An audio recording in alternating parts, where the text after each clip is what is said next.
Afternoon, Free Enterprise, and everybody here for this final doubleheader match here of Week 2.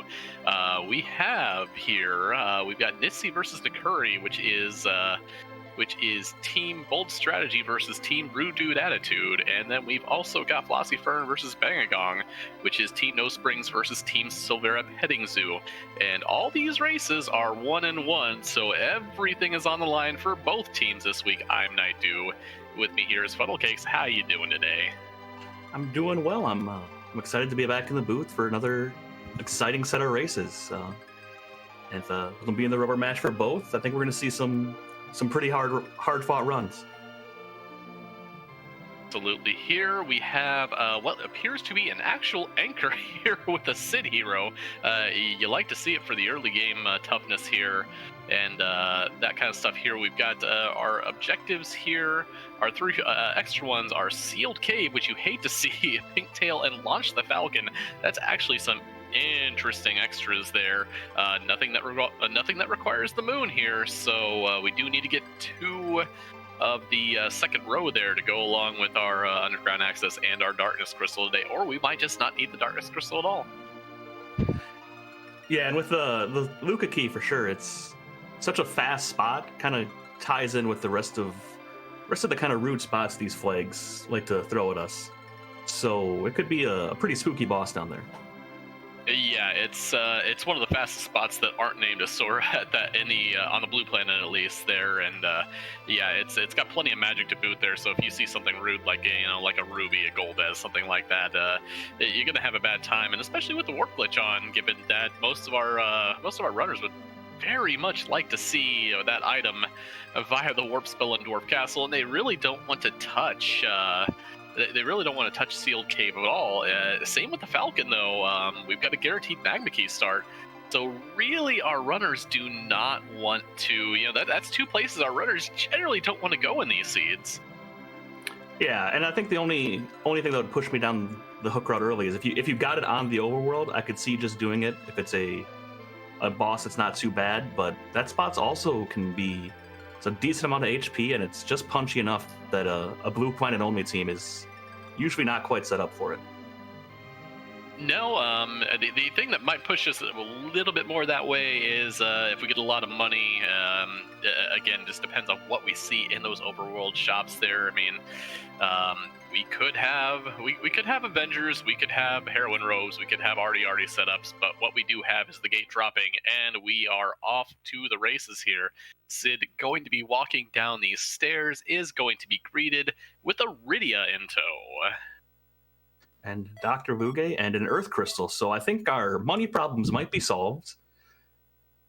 And with Rydia, a Bahamut can solve a lot of problems. Just cast Dragon.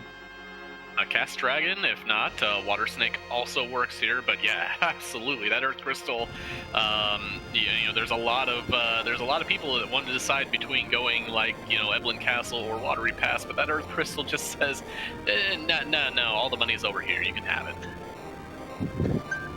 And with having the benefits of the shops there, that one's it's tucked off to the side, it doesn't route super well normally, but now it's right there. Yep, three runners heading straight there. One of us giving a small little jump over to Baron. Gonna see a Tela guarded by a DKC. That's great news, actually. Oh yeah, get that. I want to see that DKC as soon as possible. I don't want to be walking the moon with thoughts of 1,300 waves coming at me. Yeah, Sid might be one of the ones that actually have one of the better chances of surviving here, but let's go see here. We've got everybody running into this treasury here. Top row, okay, the low end of it came out pretty good here. Double man, that bottom row, that's 120k roughly in those first three chests. Yeah, that's a pretty good treasury. I'd give it that's probably an 8 out of 10 money-wise. Yeah, I'd kind of like to see somebody open their menu. Nitsi going and I don't hate just going through the rest of the treasury. We're already here. Flossy doing the same thing. But hey, we're already here. May as well just get all the money here. Even if you got like 400k out of there, a crystal sword, assuming we see a Cecil or something like that, is half that. So, yeah, no reason not to just open up the piggy bank entirely here, as we do get a couple shop checks here as well. Nothing much from that armor shop. Crystal Gauntlet maybe, but otherwise nothing I'd be keeping written down. Sid comes back row, that's very nice. Yep. Ooh, the Mutant Dwarf, very nice pickups. All kinds of arrows there. The mute arrows, the big winners there. The lit arrows, not bad either. If you can get like a power shirt and arty bow on that Sid, especially for something like eyeballs in the lower battle there, you kind of do want a setup where you can one-shot those things, and Sid with a good bow, lit arrows, and something like that can do that as well here. Yeah, and the Dwarf Axe is nice because once we get underground, being able to switch him from DPS to helping you anchor is a luxury you don't normally find on Potion Party. Yeah, that is definitely a huge luxury. That's Sid in a nutshell here. Dwarf Axe, not much else going to help him get a little bit slower here with curse rings being off. You cannot get any of those here. So, yeah, it's just something that you're just not going to see. And there's something that's... we already got power shirts over in the Mist Village here. While Nitzy is heading over to the Watery Pass saying, I don't have enough money, give me more. I like the Watery Pass play. You're going to need a lot of money. Sid's not particularly cheap to fit out. Power shirts, arty arrows, arty bows. Bahamut's expensive, plus your 3 other characters just based on the 2 we have now. Strength 3 and Black Belt over in Silvera there. Samurai Bow, hard keeping a look at that. Oh, that's in Kaipo there. Might as well keep my eyes over there, see who our character is here. And that is a twin of some sort. I did not see which way that... I want to say that was Porum. Yeah, I didn't see which way that top knot was pointing.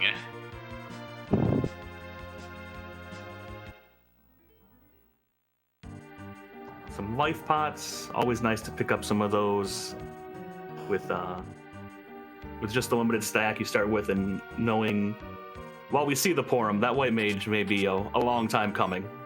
Yep, so he did give us a check there in the mist chest there, heroin robes over in, I believe that's Massidia. Yeah, that's Massidia there. So even just a whip or a good arrows, there's samurai arrows, those are good arrows. It's like we're going down to Egg. We're checking all the shops right away. I mean, with Earth Crystal money, why would you not? So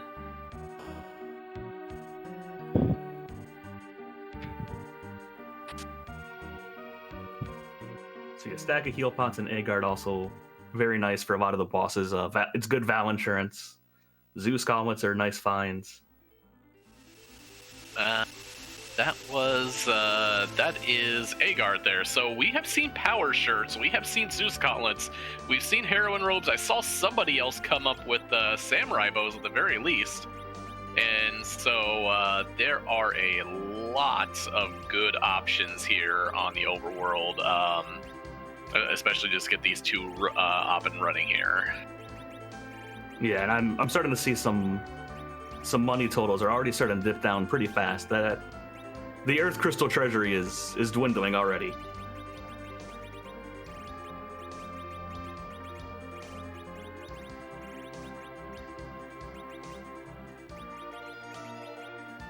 We're just finishing up the shopping. Was it Samurai Arrows or Massidia? So that'll be a nice find for Bang a Gong.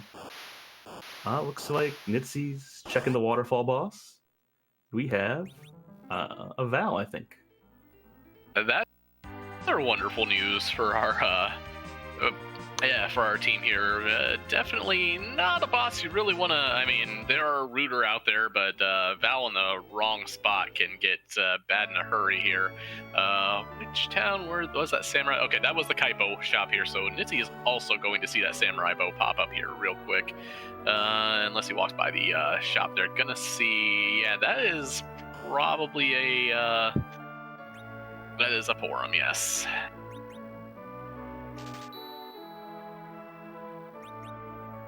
Flossy Ferns raising the hovercraft. I like this when you already know you have two hovercraft objectives. Just get it out of the way. A little bit more looting. Get some more money while you're there. Absolutely, knowing.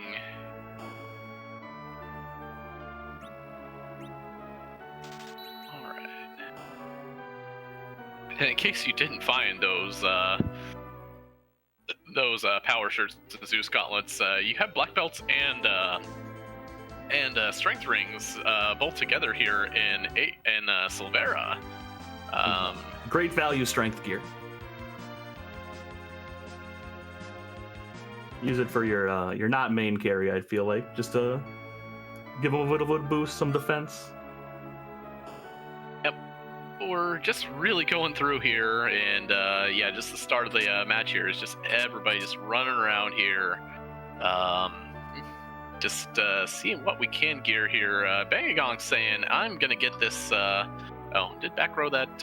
Milo actually won a second there, but did have that heroin robe on. Rydia was going to go with the... oh my, that is a well-equipped Sid who could probably destroy the overworld by his lonesome now. But yeah. I haven't seen any big summon orbs yet. No, I think we've seen everything except Leviathan and Bahamut, which are the two you're really keeping out for. But I don't know if anyone's been to Fabul yet. So that might be our last holdout of summon spots, at least on the overworld. Yep. Speaking of holdouts, we have people running to get checks now. Bangagong headed to Antlion, and Nakuri is stopped right outside of Hobbs here. Does have extra stuff for their casters here. Is setting up Rydia more as a caster here. That Sid did start back road, so we don't even need to worry about that. While we do have Nitzy also making the check here in Mistcave, we do know that as Mylon and friends, and that is an evil wall here at Antlion. Yeah, more bosses I'm happy to not see elsewhere. Sid's chunking out about 750, it looked like. What you like to see this early in the game. Yep, even Rydia swinging around that mute knife for 100 sub at level 1. That's actually pretty impressive. Yeah, I think that's more damage I've seen Rydia do at 1 than ever before. Well, that is a black mage, but that's a blue robe here on Hobbs, and it's just a water hag.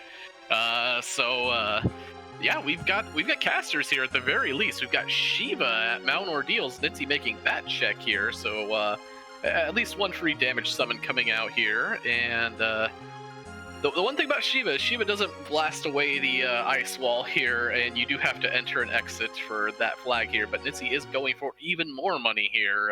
West Hobbs coming up with, it usually pays out pretty decent. That was about 20k and change there, so... It's all right for 4 chests. I'd be okay with it. Yep. Coming up on the Water Hag and the Palom to be the secondary black mage to probably Rydia's summoning might. Yeah, I mean, to be fair, Palom is, I am Team Rydia here, but Palom is absolutely also worth it on these flags. You really can't turn your nose up at level 23 Quake here. It's just that good. Yeah, with the lack of summons, it could definitely help speed up a lot of fights if we don't end up getting one of the big ones.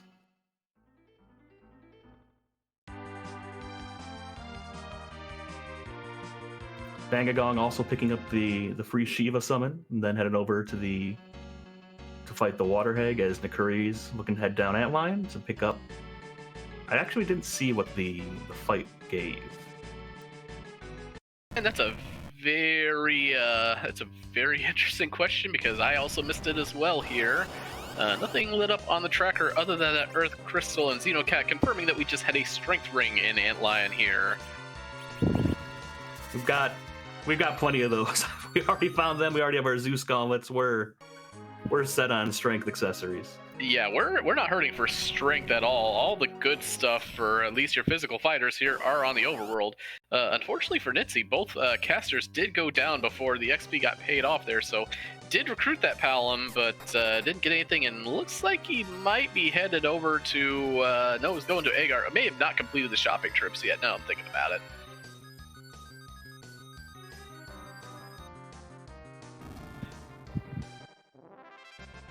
Putting the Sylph to good work on the evil wall, doing about as much as Sid was doing with the samurai, keeps everyone healthy.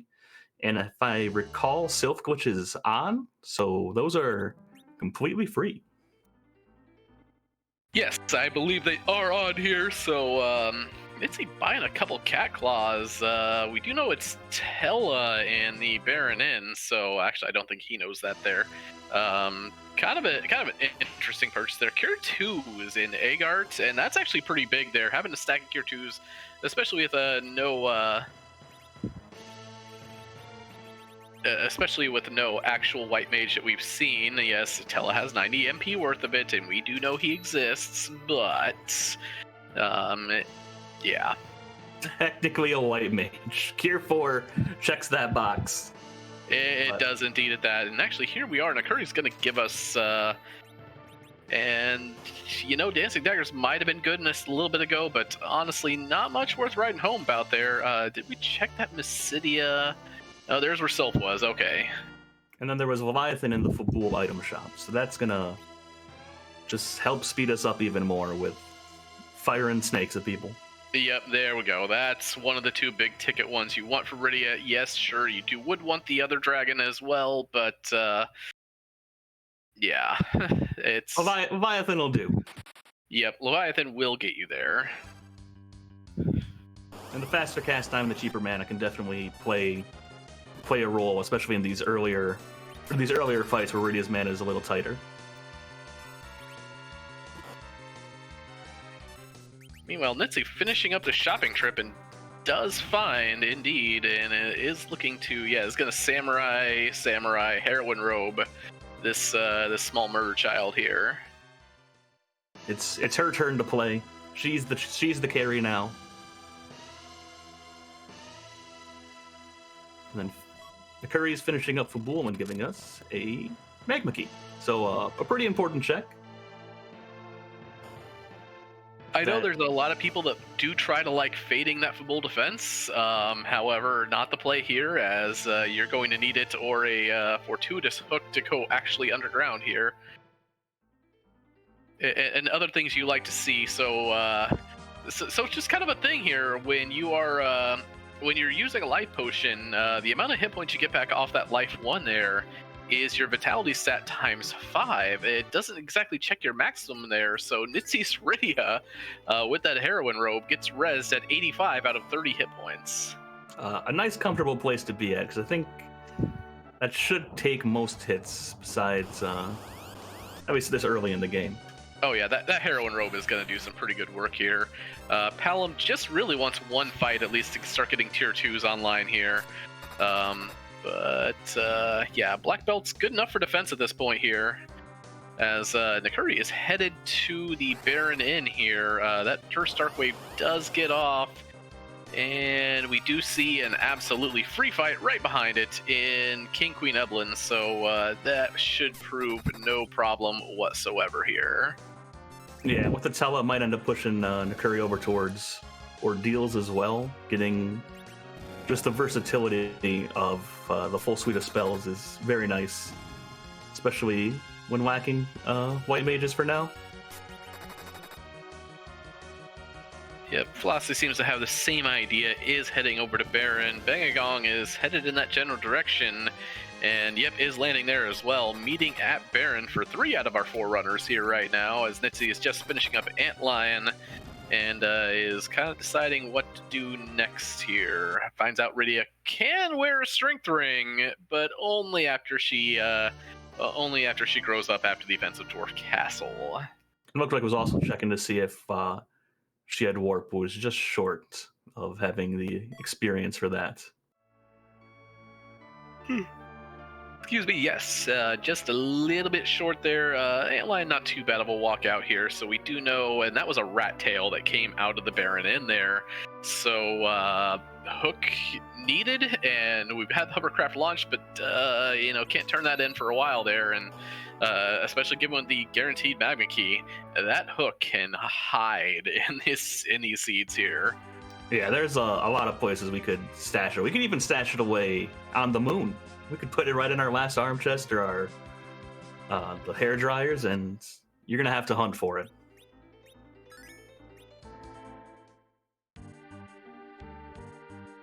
Yep, absolutely. Nitsky finishing up, it looks like a bit more. Does see those Zeus gauntlets. It's probably a little sad, maybe, to have seen all that good stuff in terms of strength rings and black belts, only to find out that there was even better out in the world. Speaking of good things, there, Agar does have, in case of Cecil, Excalibur does exist here in the seed in that shop. Yeah, it's one of the nice things to keep your mind on. I think we might have seen Avengers, but I could be getting a seed mixed up or thinking of defense swords. Yeah, I've been trying to look. I can't say I've seen them here. Nitzy is headed over to, looks like, complete Baron Inn as well. As the others, Nikuri has found his way over to Castle Eblan here. Which actually, with this party, probably isn't a bad idea here. Nitsy is going to be looting and looking at getting the news that Todd still does indeed smell. No, I like the Eblan play. I know it's nice to try to save it till 5 characters, but the experience is super nice early, and you can pull some nice things and key items from all these chests. Like a free crystal ring is something I'm never going to turn down. That's huge for defenses there.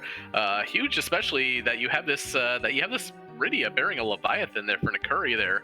So slapping a crystal ring on that murder child there just means even faster Leviathans. Yeah, and it just keeps her safe from all of these. With the next ones being the ogres and then the Staleman and 4 skeletons, they can single target someone out pretty quickly.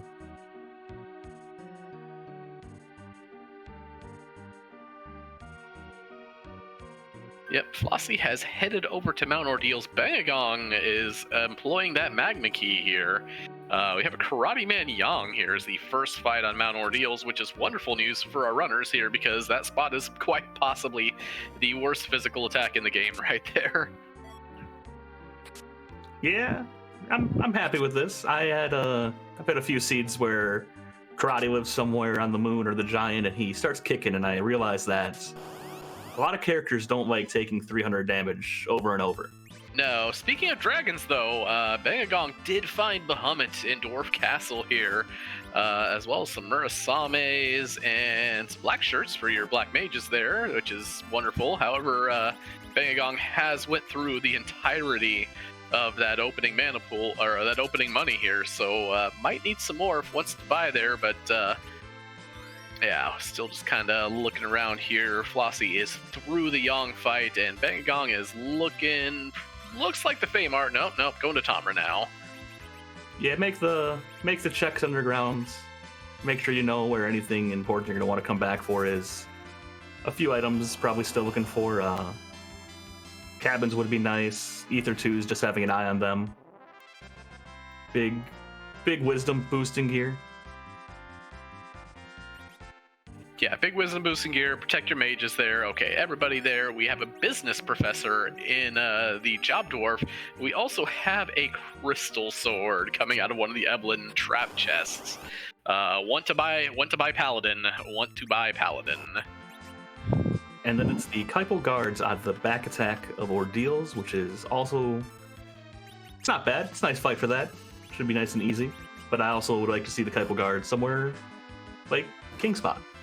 Yeah, we're kind of chewing through the some of the free bosses here now. Dark Knight Cecil is off the table, unfortunately, for better or worse here. But yeah, it's yeah, we've been seeing a lot of free bosses already coming off the board. So who knows? Could have some weird, rude things coming up here in the commentary booth. That is what we were hoping for. As Nitzy is deciding on where to go next here, and that looks like an Ordeals play to me here. Has Tella in tow and wants to get him completely online here, which Flossie is going to show us here. And yeah, either way, for both of their Sids, should not be a problem here. The Paladin room shouldn't have anything too awfully bad.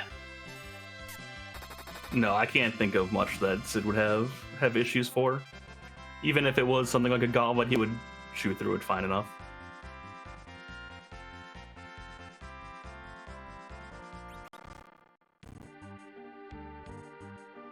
And that looked like only a defense sword on Ordeals, but it also did look like the crystal out of that third Evelyn trap chest. It's one key item to the pile, but nothing much else. And as Sid, that's probably one of the few things I don't want to see in the crystal room. At this point, it's not so much dangerous as you're just going to be sitting through a bunch of doll attacks here. Yeah, you're just gonna. Oh, and it looks like ran out of stack of arrows, so he's punching away. Yep, the Curry headed to the underground here. I don't think. Yeah, I'm pretty sure that Nitsy's Rydia has not found Water Snake yet. I don't think he's been by Eblan just yet. Palom does have those tier 2 elementals there and is doing a decent amount of damage. Yeah, again, there's just no physical attack in this spot, so should not be a problem getting through here. Yeah, and I get why Flossie and Nitsi are both running this way. They're trying to skip the Fabul and try to at least cut down on potential double dips. But unfortunately, there is a required magma key there. Yep. Tella recalling a fatal for Nitsi. Unfortunately, Bossbit stops that right there. So, and here we go. Flossie has taken out all the blue dolls. Just one red left. Can Sid? No. Big doll is approaching here. Now, mind you, should not have much HP. This spot only has 1,000. So Sid's shooting for half of it right there. And the rest of it on that second. Oh. Yeah, the next one was a 1,400 hit, which those were flipped in order a little bit. Yep, whoever just said my kingdom from Earthhammer, the Earthhammer just showed its face in Tamra. So yeah, Earthhammer existed. You just had to be underground for it. I actually did not see the Feymarch freebie here. That was a Stardust Rod. You love to see it for casters here. Charm Rod for more magic power down there as well, but given that nothing else really is happening here too much, we're gonna see what is potentially in what is our bosses here in the Feymarch, and survey says that is a Mylon Z and a CPU, because we've already seen Mylon and friends.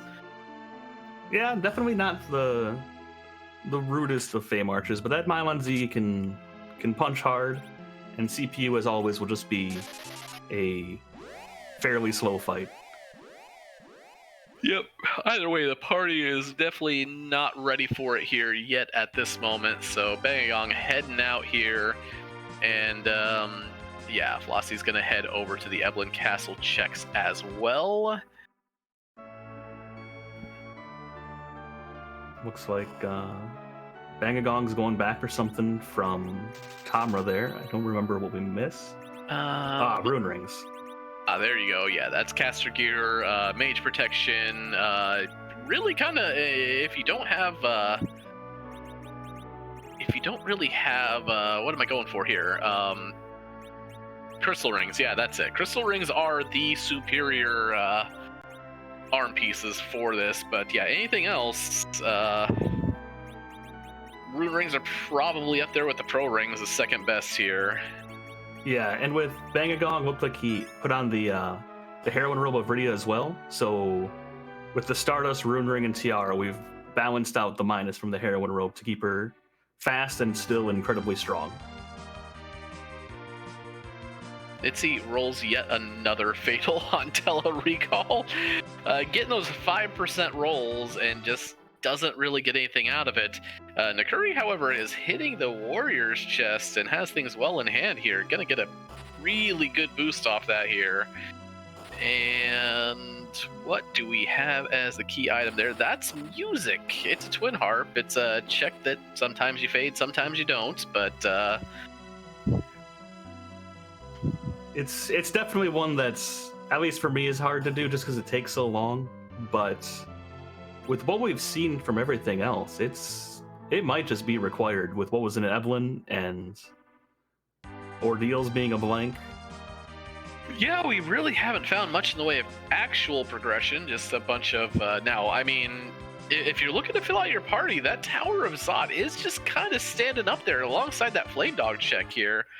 Although, let's see.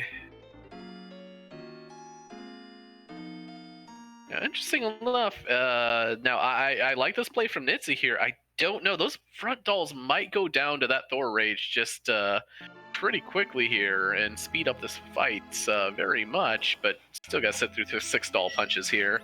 And sure enough, that Thor Rage just deals with him there, and Big Doll comes up, and we're ready to go here. Yeah, just one or two quick shots, and there we go. A nicely done Calbrina fight.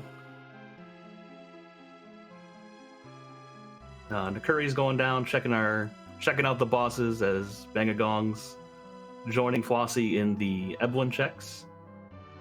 But the Bahamut spell or Leviathan is going to really help speed this up.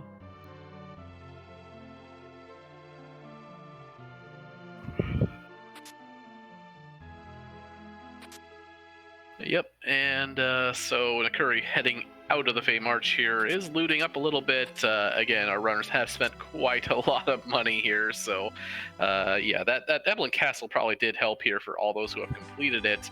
Nitzy a little bit behind in that regard, but not too badly here. Again, 2 of our runners are up. Amount Ordeal's completion do have their tele completely online. 2 of them do not. And Nakuri is headed to the tower here. Yeah, I think we've picked up Lit Arrow, so I like this. You can run up with Samurai Power.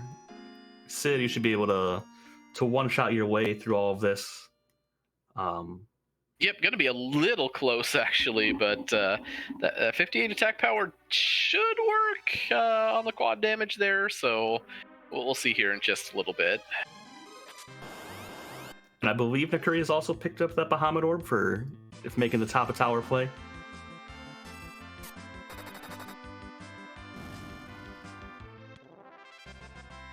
And yep, Sid gets there comfortably. That's nearly 2,000 on what you need. Just about a little, was it 1325 there? Not sure. Anyway, first chest has a Masamune. Great for potential ninjas. Not so much for everybody else. Yeah, we're pretty ninja-less right now.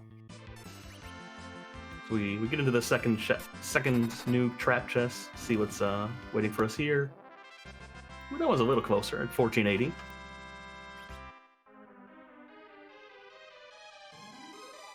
Nitzy is a samurai bow. We've already got a couple of those. We know where to buy those, so that one's a miss there. Nitzy will be the last one here. No, the third one here to pick up a magma key here. And this should also be a very straightforward Octoman fight. Nothing too crazy. Yep, especially with that tele charging up a lit 3 here already. Oh yeah, the Octopus is not going to be happy. Octopus not happy. Those of us who are fans of Calamari, very much more happy. Third trap chest coming up with a gold apple, which is yeah, we've got some low HP people in our party, but definitely not the value Nakuri ones here. So we have zonked on 3 out of the 4, and here comes the 4th one. All these lower battle chests coming in early here, as Sid takes a shot, kills the last one there. Really heads up by having all those arrows there ready to go. And a white spear. All of the chests came up with 0 key items in lower babel, so lower chest babel, at least not our progression. And Nakuri resets out. Doesn't want any of it. I can see the play. You didn't have to go up that far to find all 4 of them, so not making the rest of the trip of the top of tower for a boss that isn't too hard, but just has a lot of HP. Yep, and Nitzy is going to be treading new ground here as well, as he looks like he is lining up for the Tower of Zot here, and it looks like Flossie's going to be joining him here, going to be heading up that tower for the doggo and what could potentially be up on Zot here. Yeah, we've seen 5 characters because we know the Porum sleeping in bed, but there's still 2 uncounted for, and they could be something like a Cecil, even a Kane. I think would be nice. I know we found a white spear somewhere, or I've seen a couple of spears. Nakuri just reset out one. There's one lower babel, we do know that, but yeah, is not seeing anything great. Does find those black robes in the dwarf shop. Dwarf fairly good on our casters here for having Bahamut and at least good wearables there. Bangagong is headed for the Fey March, and we are on a dog hunt here at the moment. It's everyone's favorite group of chess, the old Trident. And if it goes how it goes for me, it's in the very right one. Now, I was watching as somebody else found it, so no, it's just in the middle one there, as we actually do see as Bangagong did leave it alone, I guess, last time through. Says, I've got an hourglass and my party feels a little bit better. Oh no, it's... however, Nitsi does find, as Flossie is about to, that the Flame Dog chest is in the last one you'd ever want to look, because that's the last one I ever want to go to. Yeah, let me just look through these 3 doors and finally get to it. And then what was the warrior chest? That was what was that? It was the middle of the 3 there. No, what did it drop? I can't remember what the item was. I don't think it had anything of a key item. I know that I can't remember if it was Nakuri or Flossie that already went through it. I think it was Nakuri here. Actually, wait, was that the Twin Harp? I don't know. It was the Twin Harp, I think. Yeah, anyway, no, Twin Harp, oh yeah. Anyway, Crystal Sword from the Flame Dog here. So both Nitsi and Flossie are going to pick up a Crystal Sword, which makes this really interesting if our Paladin is potentially here at the top of the tower. Yeah, and they'd have a Cecil that's online immediately, having both done ordeals, having strength gear they can shuffle from Sid right to Cecil, and they'd be off to the races. Yeah. Meanwhile, Nakuri does show us. I didn't see if that was Ruby there at the first, and it does look like a dark elf. So that's not a bad dwarf castle there. And showing up is, well, hey, Nakuri, I know we're a Masamune. Oh no. As I'm kind of jumping here, we have found our alt gauntlet, and it is in the Mega Sisters slot here. So gonna be a bit of a slog here to get through this, but again, these Iridias and Palums are ready to play here. So yeah, plenty of spells to be cast for the slimes, and just the Dark Elf at Dwarf 2 as Bangagong is finishing up the warriors with some life glitches, which is a nice boost heading down to Fey March. Curry has no time for this. Shoves the Dark Elf into a Bahamut-fueled microwave, and that's that. It looked like Palom got warped just in time after Iridia's added for about 20 levels. Yeah, that's definitely a thing. However, that edge is pretty huge there, and I wonder if Nakuri will go back for that free Masamune. I believe it was like the first chest in. Yeah, first or second chest, but I think it was on that first floor.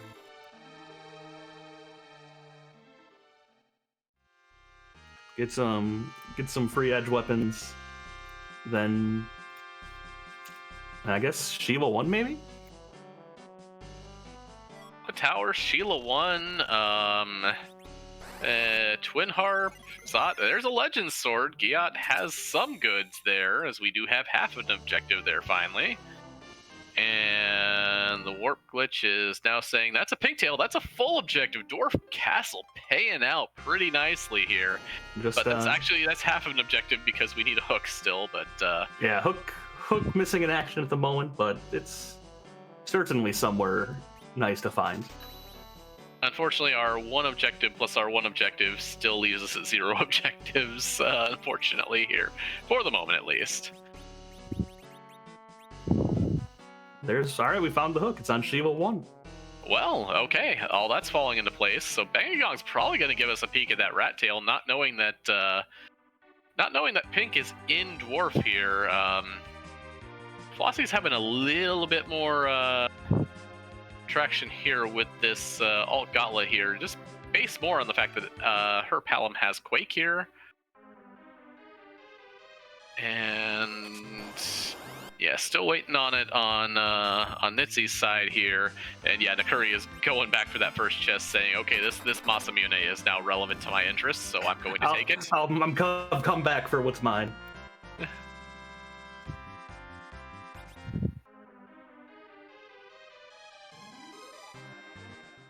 It looks like Flossie's through the gauntlet. A nice HP run out on the first Ice Beast. A less blizzard. Well, okay, that's not an HP-based blizzard. That's just a blizzard here. Sometimes a blizzard is just a cold mist. It's cold mist in disguise. Yep. Nitsy had bought Ethers there and does have Leviathan back online here, so it is going to speed this back up here a little bit as Flossie does go for that, and Bangon is going to give us this Rat Tail check, which does turn into an adamant rock forge. Wow, and so that's utterly huge. Not only is it an objective here, but let's point this thing back out to our hero here. And the thing is that through all that, Sid is probably the hero with the least amount of zonk there. I mean, I think the worst thing for him to get is a Giganax, which is still really good. Yeah, it's the worst one, but I'm still extremely happy to see it against Ats. Yeah. Meanwhile, we find a Yong, who is our 6th character, and a duplicate Rydia. So in terms of characters, actually, Nitsy did buy Cat Claws here, but Nakuri did prep Sheila 1 here, and is going to get the good news here about the hook here, and is then going to turn that in. So Nakuri is going to have 2 objectives here on the table very soon. All 3 doing Launch the Falcon, Pink Tail, and Forge. Yeah, that's it. Launch the Falcon is there. I wonder if they're going to wait a little bit on that, but then again, I guess there are 2 item boxes potentially ready to go here. And I think we actually all have all 7 of our characters, with Yang and Edge having shown up. Oh yeah, that is all of them. So rounds everyone out. That Crystal Sword is dead. That's free money.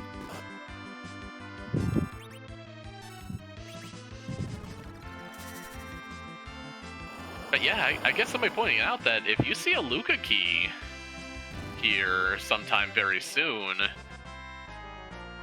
and that Fey March didn't look all that unappealing, you could very now. Oh crap! I just missed what Bangagong hit in the darkness. Looks like we got darkness. Evelyn, and Nakuri is headed that way. That's go mode actually. Yeah, we are in no mode, and it looks like Bangagong is just going to probably be heading down to get the Mad Ogre chest and probably go down the hook route, I would assume. Yeah, I would say that definitely looks. This is about as jet as it gets here. We're about 40 minutes in, and we have some very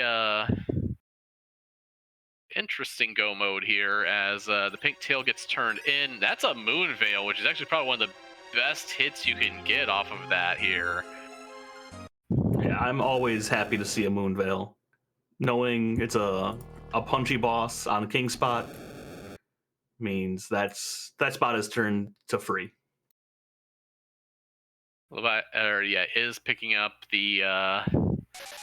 Is picking up the hovercraft again and is driving it over to Eblan and is getting on it there. So Nakuri's going to get the good news here that he is going to be in go mode very soon.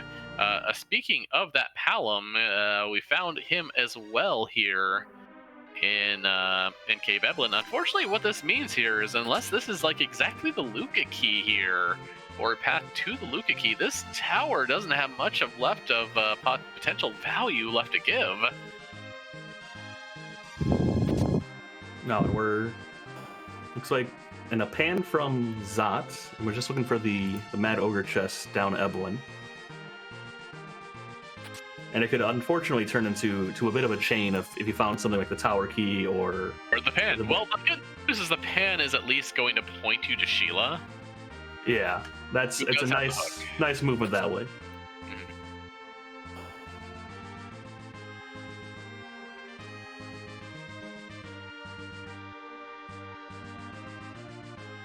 And I believe the monster chest was fairly early down the hook route with the darkness in it. It was in the infirmary here, as Bangagong is checking the second one. Does not know about the go mode in Dwarf Castle here, but Nakuri about to get the very good news here, as Nitsi is finally headed underground after doing a lot of overworld here. Flossie's going up to pick up her magma key from Fabul.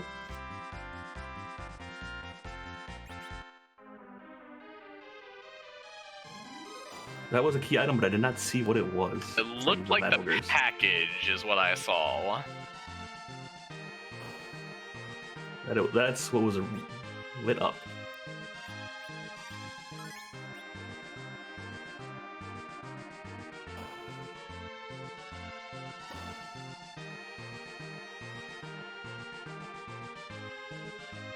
He is headed underground and is beelining Dwarf Castle, which is the correct play here, or at least in terms of what they need here. Now, again, there's a Bahamut Orb down there, as well as, but yeah, Dwarf Castle has the goods here. Yeah, and it looks like with the Darkness Crystal, Nakuri's has 10 key items. Yes. I'm counting is correct. Yep, has 10 key items and is proceeding. Does want to take this. I did miss who was on, at least on the Ruby spot, but the Baron Guard's right before that, and one Bahamut clears that up immediately. That's a Sura, and if I recall, Mage Daggers were early in this seed, so especially with that edge in tow, Bangagong should not have a problem. Well, actually, Bangagong did not have that edge. Nakuri has that edge and is the only person with that edge so far. Yeah, well, it looks like we're bluffing up Palom. Probably a double Star Veils on Sid, just not have to worry about Asura healing herself at all. And then probably just firing Quakes and Bahamuts until the crumble. Yeah.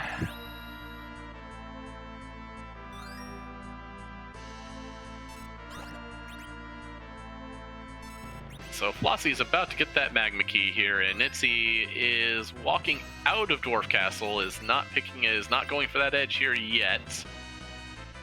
And Nitsi is picking up the airship and headed towards Tomraways here, as that's blinking up. Nakuri's going to have one easy time of a fight with that edge in tow here, and is going to have those objectives, is going to then be able to turn in this that forge, and then again it's the Fey March, and which didn't really have a threatening boss there, and yeah, after that, World's Your Oyster. Now Mylon Z, as you did say, Mylon Z can punch, and this team is not really set up to take a punch all that well. However, you could just fade it and see if your fortunes are any better on the moon. Yeah, I can fade the Mylon. I know the Moon Veil from the Pink Tail can help for that, but you could also think about saving that for something potentially on the moon, like an Antlion or something like that sorts. There's definitely a merit to just saying, I'll not deal with that Mylon Z for right now. I can come back later if I have to. Does actually look like, yeah, it's going to steal a few Bacchus rings, which, yeah, that's probably a good idea, given that you don't really have that much in the way of... Don't have a powered-up Tela, need a nice way to berserk your edge or your Sid once the forge is complete. Yeah, that's true. That is a base Tela. That is a Tela that does not have the expanded spell list here, as Nitsi is going to head to... Sheila is going to head to Yang, get the bonk down, and probably check that pan. Going to be happily rewarded with the hook. And I believe Rat Tail was the Adamant Rock, so if Nitsi turns those in here in that order, then goes to Dwarf, he'll be a little bit behind, but he will not be very behind, especially if Sheila comes up with that Luca key by chance here. Yeah, the floating Luca key could definitely be a very big game changer for who's in control of the race. It seems the Mad Ogres are very reluctant to give up their Bacchus wines. I mean, they're pretty good there, so I would be very reluctant too as well. And I just realized that Sylphs had a ribbon, a wonderful defensive piece of gear that good if Golbez shows up, but the other one you really want to see it against is Evil Wall, and that's already off the table there. But Bang & Gong has just finished up the Asura here, is through the hook route, so we'll be launching the Falcon momentarily here. It seems we finished the wine gathering. I didn't see how many Nakuri grabbed. Took at least a couple and got the package. Flossie's heading down to Feymarch looking for the Mad Ogres as she goes, trying to get some XP, some knowledge of what's waiting down here. I think level-wise, yeah, she'll probably be fine if healed up for it, but just need to figure out where it is first. And putting the float spell to good use when walking down the Feymarch hunting for these chap chests. Oh, that's a Baron key out of Sheila too. That's a little bit of a mostly red herring here at the moment, given that Luca Key is the only live item left here. Yeah, we'll see if Nitsi wants to chase after this. I feel like we're going to see the Baron play. You already went through Zot to find the pan. Yeah, is probably going to be could be tempted to just go in and turn in that rat tail first, but yeah, Nitsi is heading over Damsian way here. Has the hovercraft already there. The question is, will Nitsi go to launch the Falcon perhaps, just in the knowledge that I have the hovercraft, that's an objective, and there's 2 key item checks on the way.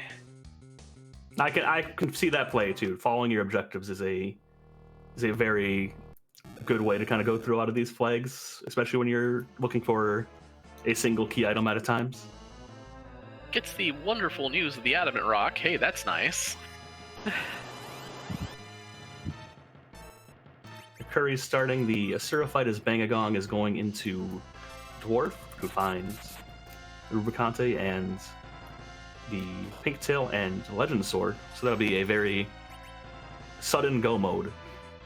Yeah, and Nitsi is gonna follow that into Cave Eblan, which is the play he needed to make here. So still a bit of a race here. It is down the Dwarf Castle, but as soon as Nitsi does get through that, is up in Ordeals and a Tella that can do things here. Now, that said, Nakuri behind Bahamut and that Mute Knife Edge is going to... this Asura is not very long for the world here. No, Asura is not having a good time today. And only getting the Cure 3, that's changing pretty much nothing in terms of health totals, so then, yeah, 5k from Edge is very nice feeling.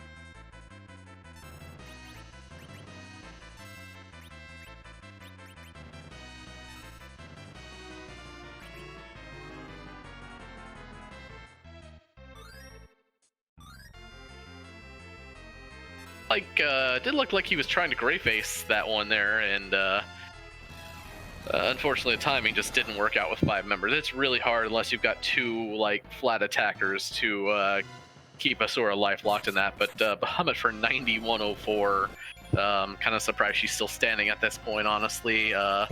There's the shake. Yep, didn't notice that bandanas and wizard hats were also in.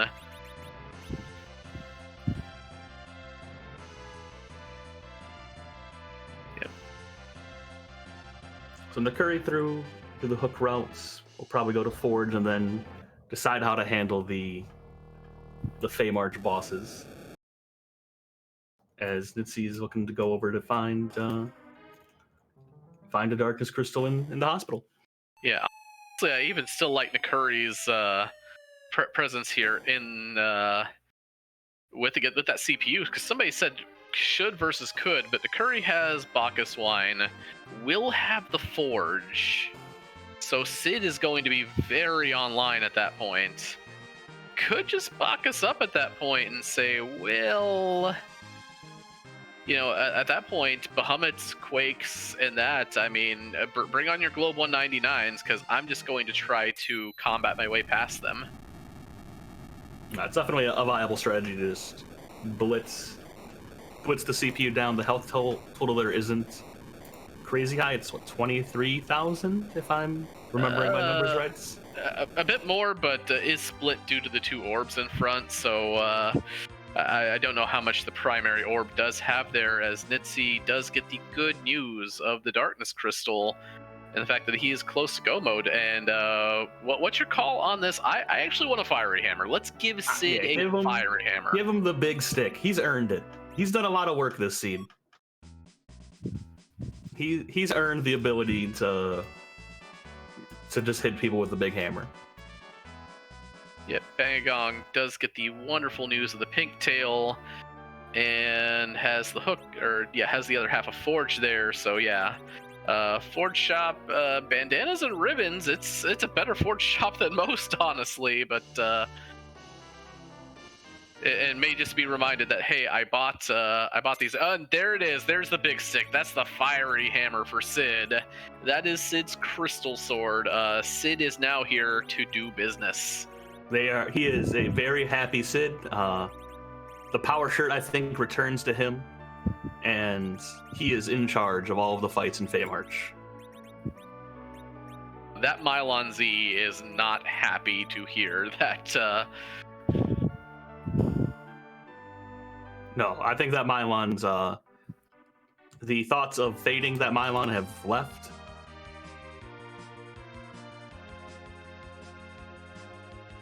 And will be receiving the hammer hits to the head. Yeah.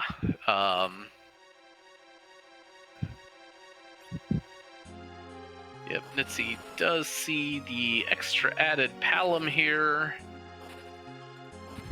but already has one, so...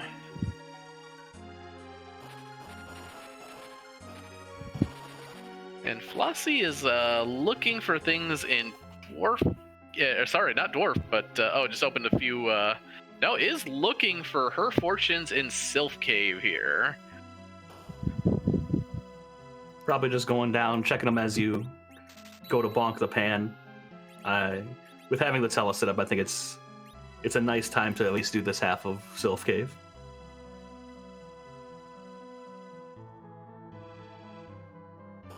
Mute bells for the Toad Lady is very nice. Yeah. Good heads up play to not get toaded 6 times. Yeah, that's still having to sit through all of them animating out their spells is a pain, but it's better than half your group, especially the sweepers you queued up, getting toaded like that. So yeah, heads up, getting that mute bell down there. Bangagong is about to raise the whale here, and Nakuri is lining up for the Feymarch bosses.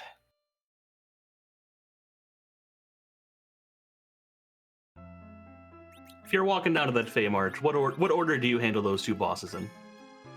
That is a good question here, and the only thing I'm really concerned about is just how hard that Mylon punches here. Again, and now here's the thing: you do have the out here with that pink tail. That just at this point, I would spend the Moon Veil on Sid and just let him just let him swing until done, because that hammer is that good here. Nitsi does get the package here, is headed that way. So the question is just how hard is Mylon gonna punch here?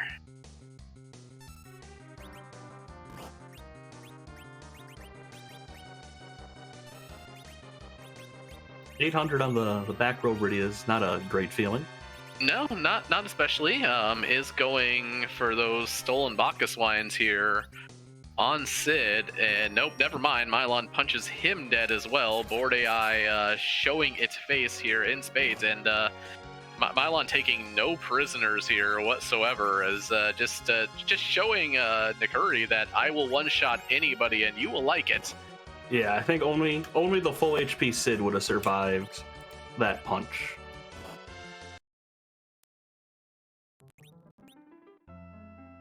Yep, and down goes instant reset there. But again, as we did say, Nakuri does have an objective in pocket. in this case, you could say, well, that guy's punching a bit too hard for my liking. Let's move on. Now, that CPU fight should be doable. Oh, nope, is sending right back up to it here. As Bangagong is on the moon here, and those look like hair dryers to me. Yeah, a nice quick boost. Looks like Edge is getting the moon veil here. Okay, all right. Did decide to spend the moon veil, and yeah, that's one way for this fight to end here, because Mylon-Z can now not kill that Edge, and says, "Well, I'm gonna hit everybody else at least." But yeah, I guess that Edge is not back road here, so yeah, everybody down, and this is just really honestly a oh yeah, I guess you could just drink a Bacchus here. Put the wine down, put your controller down, take a nice little stretch break. Yep. And let him get to work. So now we are just kind of at the point where this Mylon-Z is free now. So the question is, what could possibly oppose us on the moon? And there are many different choices up there. If you're Nakuri, what do you want to see in that Bahamut spot? In that Bahamut spot, I don't think there's any boss I'm too scared of. We've seen a lot of the big stoppers so far. Evil Wall, Gauntlet, DKC, Ruby, Mega Sisters. All of them are off the table. I think all of them just simply get Fiery Hammered. Yeah, Golbez is still on the table, but Fiery Hammer is not his friend. Ogopogo is still at large. Ogopogo is still at large, but he's also weak to Berserk. He is weak to Berserk, but he punches really good in that spot. Speaking of things being weak to Berserk, down goes Mylon-Z. Turtle is still at large. Val is off the table. Ruby is fine there. I'd love to see Rubicant there. Those Fire 2s don't really do much at that point. We're about to get our first peek down Cave Bahamut by Bangagong. We'll see what we're working with down here. Dark Imps is interesting in the fact that they can punch possibly faster than you can heal up from here. And that's a demist. That's not awful. That's not awful. That's free adjacent. That we do know that yeah, that's something I could see Nakuri finishing on here, just because don't have the spoon, but I don't know what we have in terms of throwables, but punch 3 times, you'll go through a lot of cycles, but you do have 1 Blink Mage in Tella. That's an interesting. It's gonna take a little bit, but I don't see it not being doable. No, and the 8Ks from Rydia I think will really help bring it along. Demist wanting no part of that Flare Hammer whatsoever. Knew who the target was. As Nakuri starts the CPU fight, shouldn't be anything too dangerous, just slow and methodical.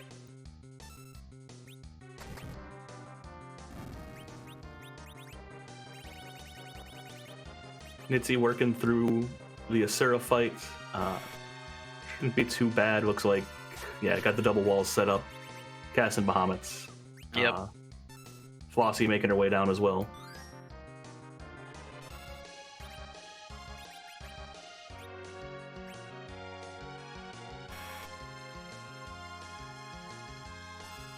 Down goes Asura for Nitzy's side, and I believe he probably should be heading towards that dwarf castle, I would assume, very quickly here. But yeah, Nakuri is taking it safe on this CPU fight, I would say. If you really want to get a little bit froggy here, you got the Bacchus wines. You could always just toss them up on Sid and Edge there. Queue up Bahamut, queue up maybe a bluff a couple times before you throw out that Quake there. Yeah, it's an interesting thought here. Yeah, I think it's just hard in the queen spot, just with how fast it is, that it can spiral away pretty quickly from you. Yeah, true. I mean, Yeah, that Mazer does come out pretty quick here, and it's kind of really sometimes a little bit hard getting a person back up after they've been killed with that attacker online, and you really don't want to leave the defender online just because, well, at that point, undoing all your hard work is not that great. I just think you'd have enough damage time, especially if they decide to target one of your mages who've already casted there. Who've already thrown out their big AoE spell. Mm-hmm.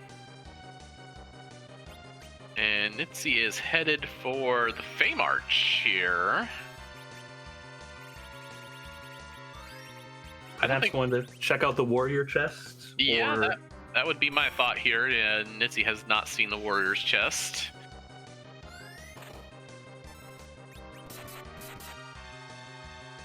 Just looking to get a little extra XP before taking on, perhaps even taking on the entire Fey March one down there.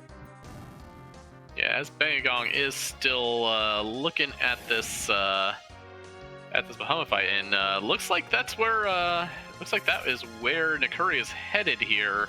That attacker has gone down. Bahamut is coming out here. I'm believing this is probably Nakuri doing the math here, and the math was good. Bahamut finishes the fight here, and Nakuri is one objective away from the win here.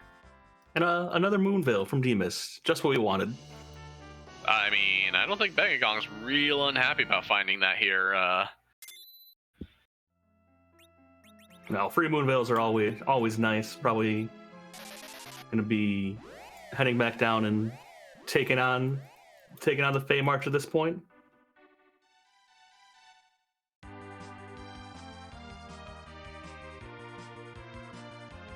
As Nitsi goes into the Warriors fight, everyone's nice and healthy, floated on down. Around to either the Riddy or the Palom here. That should finish up here in just a moment. Nakuri is headed over to launch the whale here.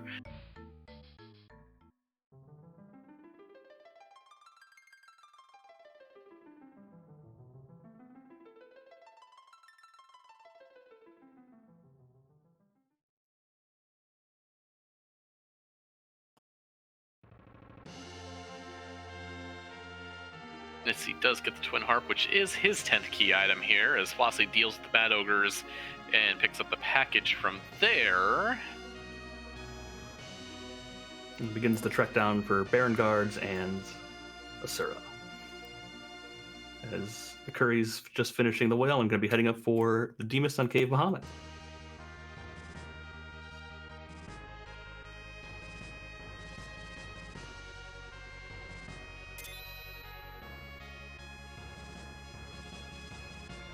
Quick stay at the Fey March Inn before going to continue your fights.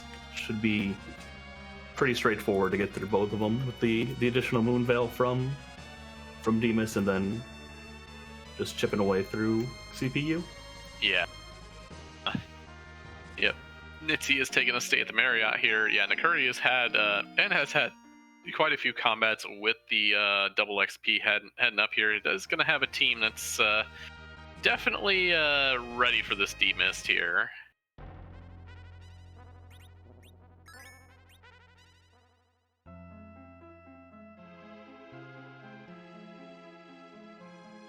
Bangagong starting with the CPU fight. Probably wants just a little bit more extra HP before going into Mylon.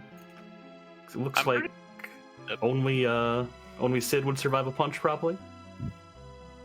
Yeah, that's it. There is going to take a look at it. Nakuri says that's demist and declares that, yep, that's fine. I'm good with this.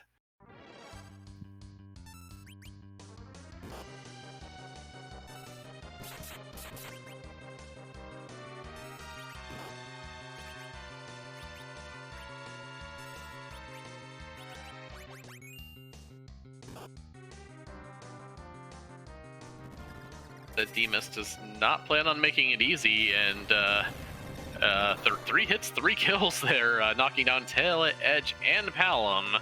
Unfortunately, or fortunately in this case, Bahamut goes for quad 9s, and here comes the mist phase, so that's more than enough time to pick up everybody who just dropped there. Hopefully get it back around to Tella, flip up some blinks, and be good to go. Yeah, or just sit on Rydia's turn and ready that next Bahamut here.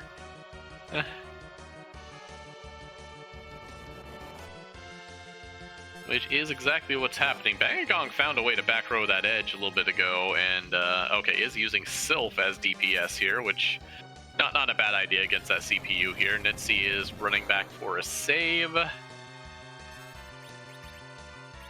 And that is, I believe, Bahamut number 2 that has come out on this D-Mist here. Probably going to take 2 more, roughly. Probably about, because it's probably 18,000, I think, from the 2. 18 or 19. Yeah, D-Mist says that's enough of that, and goes to deal with Rydia there. Yeah, and I like the Sylph from Bangagong. Keeps you healthy from the Mazers, so you don't have to slow down DPS to heal everyone up. Yep, that was a Quake that's just coming up from Palom here, so yep, there's a Bahamut. Bangagong says, we've taken this slow enough here, let's speed this up through Dragonfire, and that's exactly what happened. Down goes CPU. Bangagong picks up objective number 5. And is that Mylon away? And the thing is, with Bangagong, I believe he has access to both of those Moon Veils. I don't think he used the one from the Pinktail, so this could just be use one on Sid, use one on Edge, hold A, and there you go here. Rydia gets a blink here. Tella got a blink, Edge got a blink, here comes another Bahamut, and that's all she wrote there, and with that D-Mist going down, that would be objective number 6 coming up for Nakuri here, and we'll have your GGs very shortly here. Yeah, a very well-handled Mist fight, even with the D-Mist trying its best to knock down exactly who we didn't want to.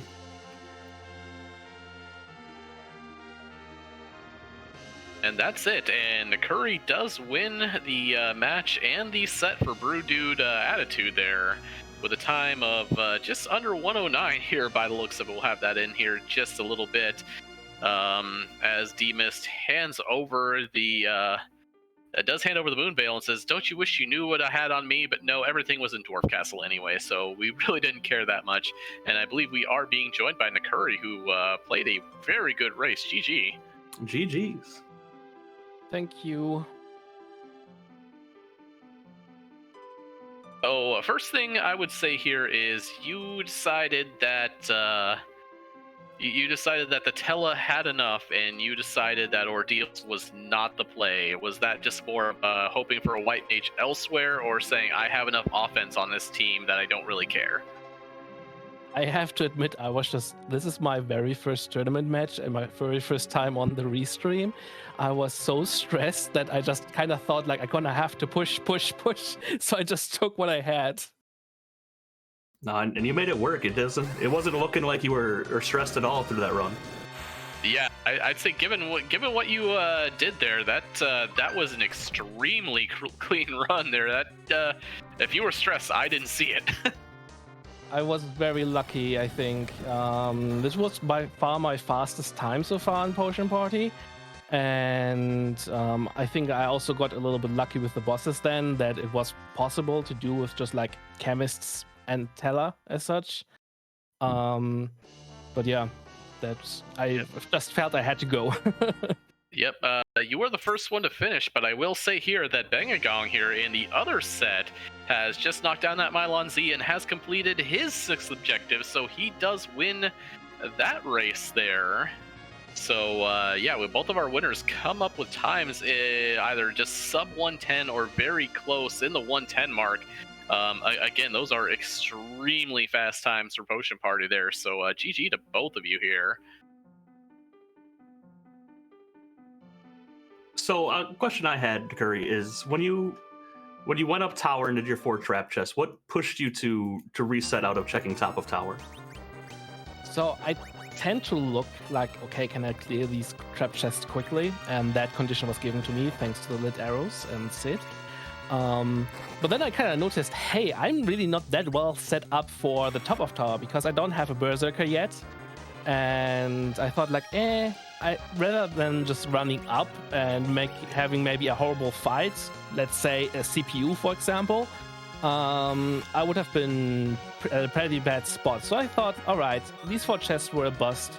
Let's go try something else. The run up to the tower again would be a minor inconvenience compared to having a very bad fight up there. And once you really have a very bad boss fight, it really pulls it pulls down your mindset. And I didn't want to get even more nervous than that. No, completely understandable, and it turned out to be completely the right play. If it pushed you back up to check and Sheila, and that kind of busted the rest of the seat open for you. Yeah, absolutely.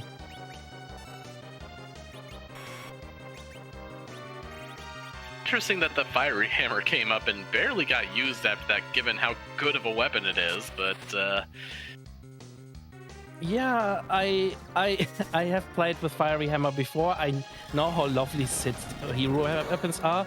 Like whenever you have a Sid hero, you can use him as an anchor still because he's so slow, but he's still gonna own thanks to that fiery hammer, for example. I was just not 100% sure. Like I should have put more focus on the fiery hammer, but I thought, like, Edge is also a little bit faster. I felt just a little bit more safe with it, but that's me just lacking experience with what works and what doesn't work. I just defaulted to Edge since he had the Masamune and the Murasame. Yeah. Fair. It also works that you had, I mean, again, I've noticed definitely in Potion Party that if you have both in this case, you had both the Riddy and the Palom,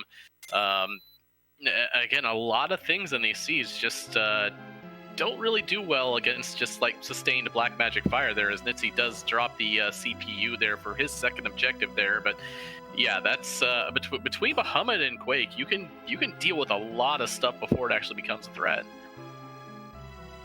Yeah, I was quite aware that my Teller is going to be quite late with the blink, so I wasn't quite sure if I can keep my Rydia or Palom up.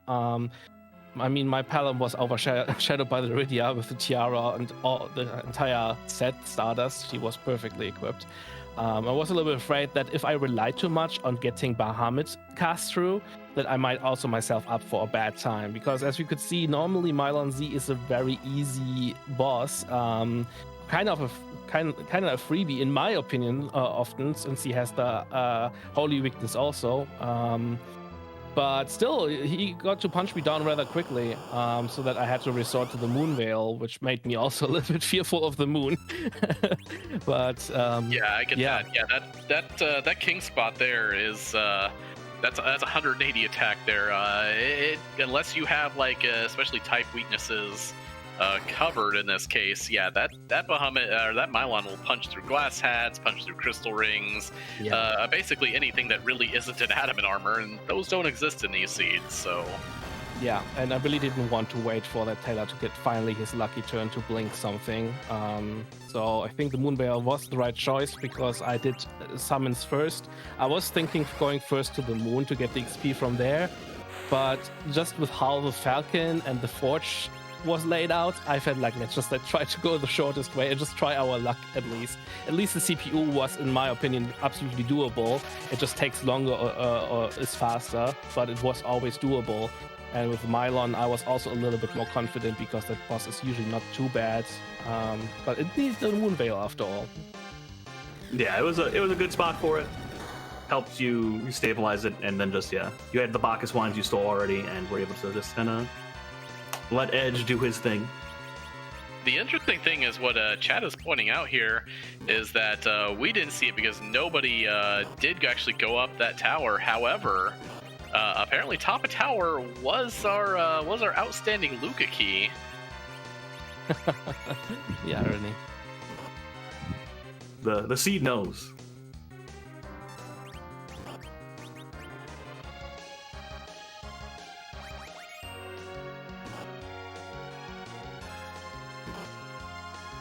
Yeah, we only saw 6 characters. We did not actually see the seventh character there, as unfortunately Nissi had a little bit control of the Mylon fight until that just didn't happen there, and unfortunately that Mylon Z does not really take much in the way of prisoners there. But yeah, that dwarf castle was absolutely huge, and as soon as the other half of Forge came up, it was a jet seed, but yeah, that was That was very a very fast seed, and you handled it extremely well. I'm normally not really good with jet seeds because I've been playing this randomizer now since November, and it usually shows in jet seeds that I struggle a little bit more with bosses, not knowing the ideal strategies and knowing what to utilize. So I tend to like do the boss fights a little bit more inefficiently, fall back, trip over a little bit, which I think comes mostly with experience when you get stress tested to do some of these bosses with low levels or with not so optimal equipment. So I'm surprised. Normally a jet seed means bad time for me, but today I was able to pull through and I'm so happy for it. Yeah, it was an impressive display, and I think if you get a chance to watching it back, it's you played extremely smoothly throughout the entire seed.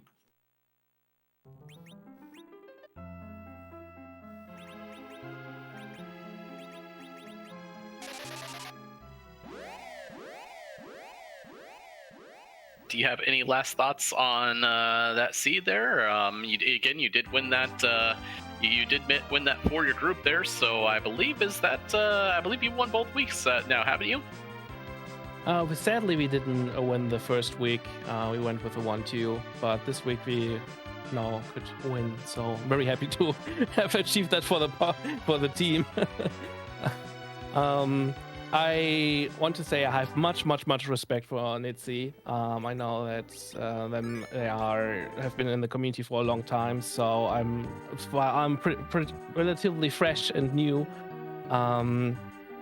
So I had much respect going into this match, and even more so that makes me happy that I could show a little bit and actually win.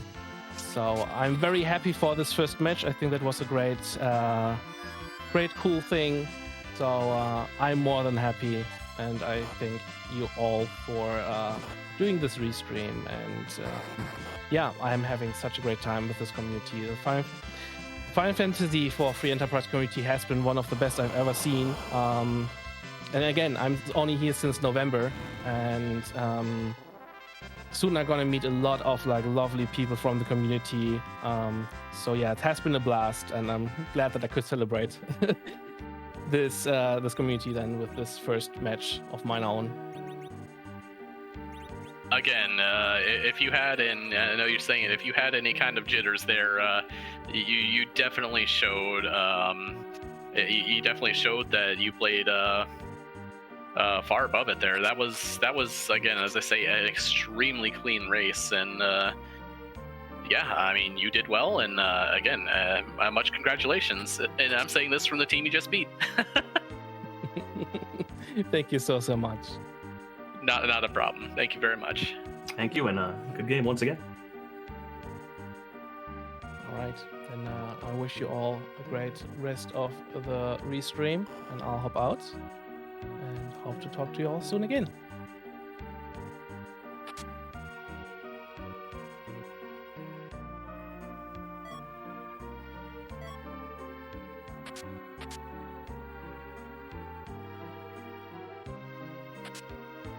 While that was going on there, we did unfortunately receive a forfeit from Flossie Fern there.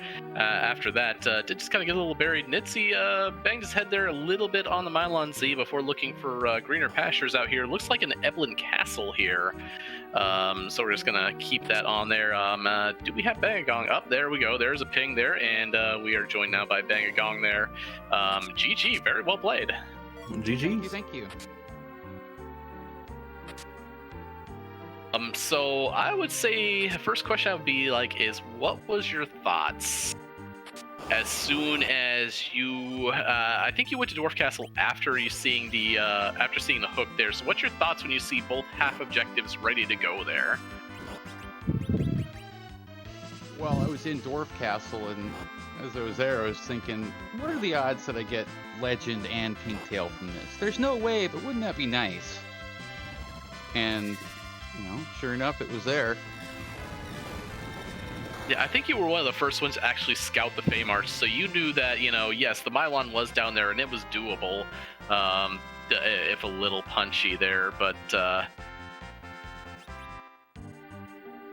But yeah, I mean, it's one of those things where a lot of people do tend to take a look at Go mode that fast and say, "Oh no, here's this is a little scary sometimes," and that goes for anybody there. A fast Go mode is definitely okay. Where am I going to get my levels? How am I going to finish the seed here? Yeah, and fully geared out Rydia kind of takes away from that fear a little bit. It's like, all right, I can kind of handle most things as long as they don't kill me before I get a turn off. Yeah, and I mean that was the feeling for the king spot. Is it's the one spot that can take the Rydia out before she can start behobbing people. And with having Tella as your only blink caster, it can be hard to get back around to his turn. Yeah, I was really happy to see a couple moon veils before I went back there.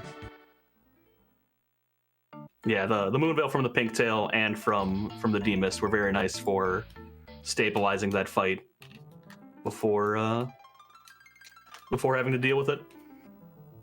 Yeah, and I still wasn't sure if it was Mylon or Mylon Z. I didn't check it, but at that point I figured either one of them I can deal with them one way or another.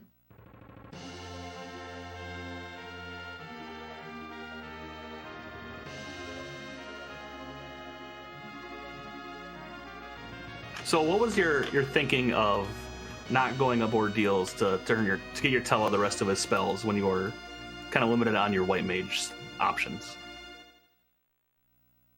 Even if Tella's got all the spells, I still almost exclusively use them for blink and exit.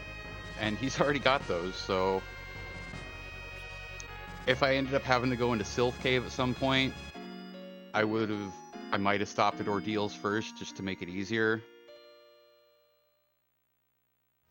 Yeah, I have been noticing a lot more of that where, finding a Cecil is definitely mean scope ordeals, but a lot of people just seem to be saying, okay, yeah, the other spells are nice for Tella, but with the boss bit being off on some of this stuff, it's expanded spell list, while Berserk is nice and sometimes a tier 3 out of him isn't too bad, a lot of people are definitely making a lot more do with just his original spells, which, again, Blink and Exit worth the price of admission here, but yeah, that's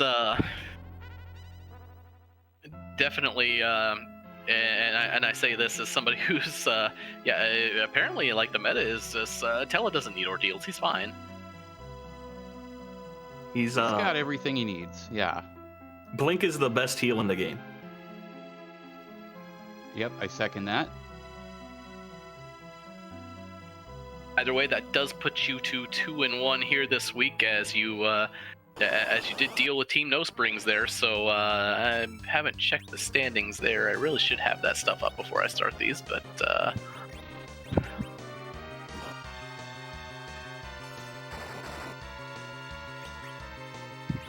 I can totally talk right now, but yeah. Looks like puts you guys to 1-1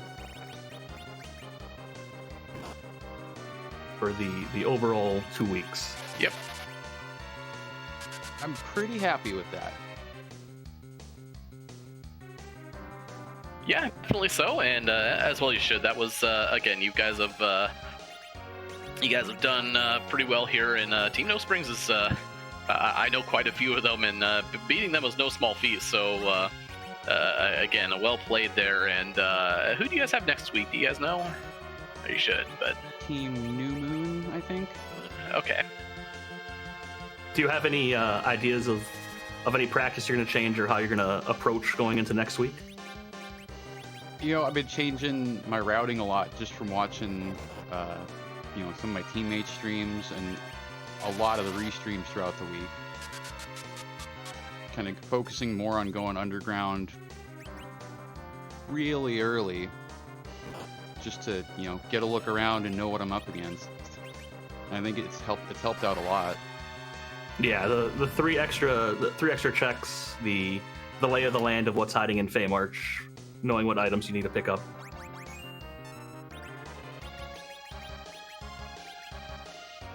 Can all be very useful with putting together what you gathered from the overworld. Yeah, so I don't know if I have any kind of strategy I'm working towards, or just keep practicing the same kind of stuff. Definitely worked for you this race there, so. Yeah, no, a very well done race, and if the practice is continuing to put out results like this, I think you're going to have a wonderful time continuing through the tournament. Well, I can only hope to just keep starting with earth crystals like that. It is nice having all the money early, isn't it? Yeah, it takes out a lot of decision making.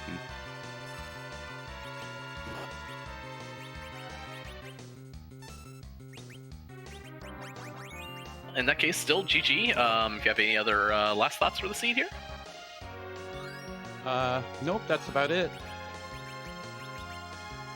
All right, well, thank you very much.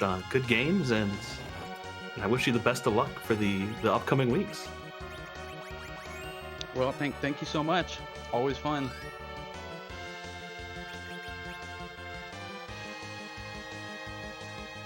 And with that there, we're just left here with Nitzy, who has headed up to the moon here and is facing off with that D-Mist. Should actually be through this here in just a little bit. That D-Mist does punch there, but really, again, it's pretty nice to see this up here as Bahamut is coming out once more here. Again, Nakuri just showed us really how it was done on that seed there, and yeah, Nitzy just kind of fell a little bit behind that. But I kind of realized that when I'm talking there, not only my own, not only that, but my own there, where that Tele Ordeals play is being punished a little bit here as of late. Of course, that when somebody actually finds something up there, it isn't. But a lot of people are just saying, and it's probably true that sometimes blink and exit are all you need. Yeah, and the a ding in our ear has told us that Flossie Fern has joined us as well. GG's. Hi, thank you. GG's to everybody. Wow, some really, really good play today. Yeah, no, there was a lot of, all the restream was a lot of high end play, looking through of just where the routing was, and it didn't quite come up in your favor with where the magma key turned it out to be hiding. Yeah, I thought I still had a snowball's chance because the pan was in Zot, but you know how it goes. No, and I think that was definitely the out to play towards, of going up Zot, getting a pan, and you kind of just have to follow it wherever it goes. Right, absolutely. But yeah, it was fun, obviously little nitpick things here and there. I feel like I could have done better. I probably will always do Febble Defense a little earlier now, but it was a fun seed. Real jetty, real fun. Yeah, it was very much a seed that it opened itself up fast. Of I don't know how much you were talking with Bangagong and Nakuri in the race room, but Dwarf Castle turned out to be the keys to the kingdom of literally everything. I definitely heard the rumors afterwards. I'm a little bit of like a white knuckle racer, so I kind of don't mess around in the race room too much when I'm racing. But yeah, later on, everyone was like, "Oh hey, guess what?" Yeah, that was absolutely silly. I believe Bangagong was the first one actually in. No, it was Nakuri first one through Dwarf, and just seeing those two half objectives there, and then it's like, oh, wouldn't this be nice if? Oh wait, the hook's over here on Sheila, and the hook led to the Rat Tail, which led to the Adamant Rock. So between Sheila and Dwarf Castle, that was two full objectives between the two of them. Yeah, sometimes it just kind of comes together, and sometimes it doesn't, Yep, and Nitsy's actually going to give us a little bit of new information. Now, the one thing is, and Nakuri was the one who went up, partially went up tower, saw all 4 trap chests, saw nothing in them, decided his party wasn't good enough for the top. I have no idea what was up there, but apparently the Luca key was there, so we knew where all of our objectives were at. So yeah, Underground had all the goods here. Yeah, no kidding. Well, at least I got to do the treasury. Oh yeah, I mean, I love those Earth Crystal starts. I mean, just take away the illusion of choice, being like, man, should I go to Eblan Castle this time? No, it's good. Just let me stop by this treasury for a quick about 300 large here. Yeah, it definitely kind of set me on a different trajectory. I think I was even talking to somebody before the race, like, oh, this is kind of what I do, unless Earth Crystal pops up, and lo and behold. It's flowchart free enterprise. I know it well. It's well, I'm gonna do this unless this pops up, and then if this pops up, so I go and do this and this and this, and after a while, you have more lines between boxes than an average conspiracy theorist. So exactly, the yarn room. Yeah, and through the beginning, like all four of you took different shopping routes of where you went after getting the large stack of cash. I almost had like a frustrating amount of money because the equipment wasn't like quite what I wanted for my party. So yeah, it was all good stuff, but nothing. No Artemis bows, no Artie arrows, nothing like that. I was definitely angling for some Artie gear. Didn't see it. I mean, they did have double samurai, but yeah, now that you mention it, I did not see any half of Artie. I know Nitzy was actually using a dwarf axe for most of it. I think there was a poison axe out there. I didn't see a rune axe, and Earthhammer was underground. Yes, yeah, I did end up having that dwarf axe on Sid kind of once I got Levy on Rydia. I took the heroin robe off of her, and just I was kind of juggling, my like mediocre gear between a couple of people, so. Yeah. And giving us information here, at least, that had we gone down to the Masamune altar, well, there's an elements fight waiting on us.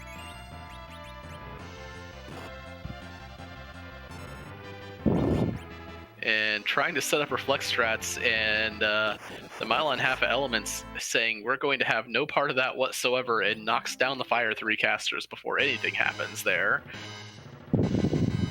Yeah, another spot with fast and quite punchy. Yeah, and that's one where you really don't want to let it get to the Rubicon part of that either, because that spot has really high marks in both sets of attack there. So Ruby's starting to throw out those the Fire 2, Fire 3 glare there. Not fun.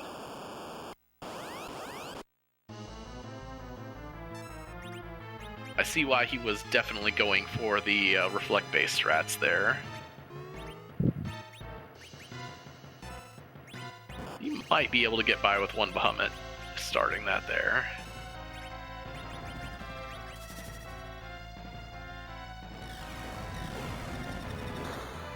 So when Flossie, when you went down to Bonk Yang, do you usually end up checking trap chests as you go, or is it just because you had happened to do ordeals beforehand? Honestly, I hate the Self Cave more than any other location in the game. I made myself do that just in case, and I also helped a friend with a seed that had, I believe, 4 or 5 key items in there, which was so aberrant that, I don't know, I feel like it kind of put bad ideas in my head a little bit. And I guess I figured, like, since I had Float and Tella, I could just, like, kind of scoop a couple. I didn't really want to do the whole thing, though. I wanted to, like, get that hand chain done. No, completely understandable. Hit the ones you walk past, so worst case scenario, you don't have to come walk down the left side a second time. Yeah, exactly.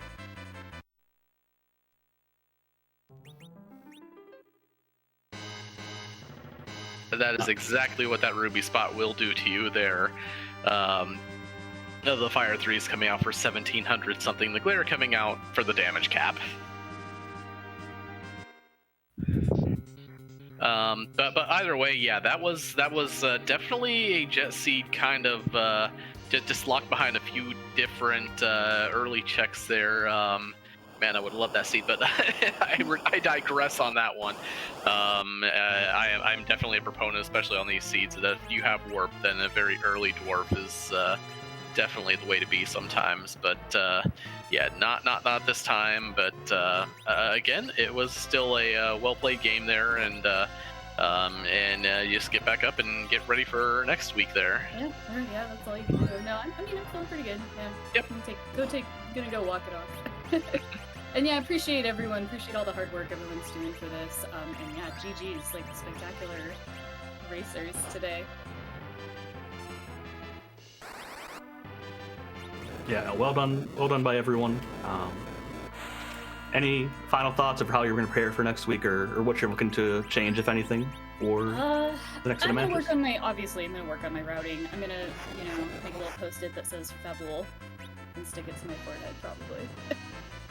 None of us have ever faded No. full defense. That's not None of us true. have ever done that. Don't look at my Very CC5 record, please.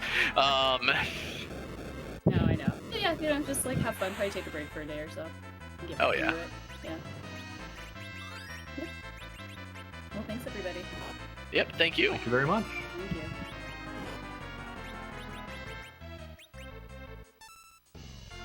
Meanwhile, again, Nitsy might actually have this here. That Fire 3 is being queued up here so long as Mylon Elements does not. And that Fire 3 actually should do it. And yep, down goes Elements. The Masa Altar is done for objective number 4 for Nitsy. He's got to come off the moon at this point, but I guess he does have that D-Mist turn in, even though we know that D-Mist turn in is not. I mean, the thing is, we fade everything. I mean, Yeah, I'm also a Fabul fader. There's a lot of things that get faded every time someone runs. I mean, we faded Antlion, we faded this. Heck, even in my last race, I'm at the end, I'm like, why did I fade the full defense? No, wait, no, it wasn't. It was Earth Crystal. I'm looking at that, like, why did I think I faded that? Just because I hadn't been back there in so long there. But both moon objectives now done for Nitsy here, and yeah, if he goes to Dwarf after this, he's not gonna feel great about it. But Now, with all those moon levels, I could see him going back down to tangle with the Fey March again. yeah, that's definitely a possibility as well there. Well, actually, he already did deals with CPU there, so he does get one here. So.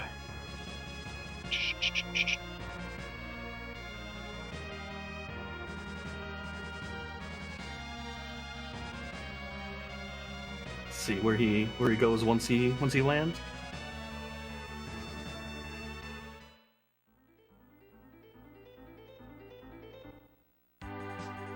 So he definitely does know he needs at least one more key item to finish this out here. So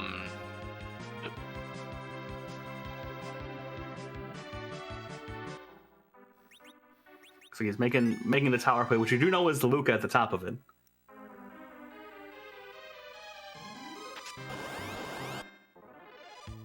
There, he's probably gonna check. Yeah, he's gonna check all the boxes going up top here. But he will find his go mode here. Correct, yeah.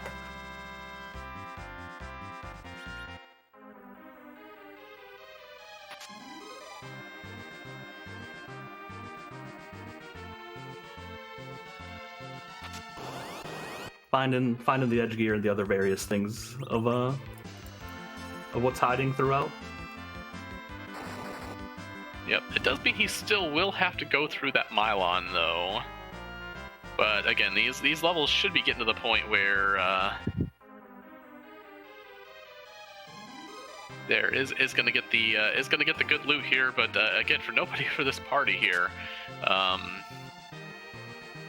Yeah, it's kind of interesting just how big like one of these like these locations have got here in terms of like this seed especially.